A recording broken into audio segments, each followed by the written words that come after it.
Praise the Lord. Praise the Lord. Hallelujah. Hallelujah. We have the book of Proverbs, chapter 12, verse 9.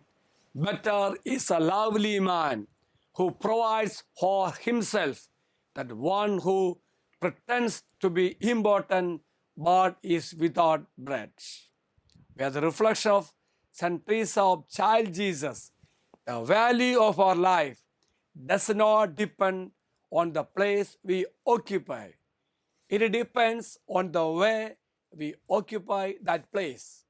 This verse most likely carries the idea that it is better to humble oneself and work as a servant than to be puffed up in pride and act like one that is superior and lack food.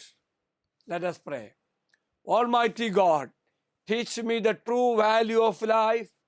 Help me to carry out the duties of my state in the way you wish, as a dedicated follower, your Son Jesus. The Lord be with you. And also with you. May Almighty God bless you, Father, Son, and the Holy Spirit. Amen. Have a great day to everybody. Thank you, Father.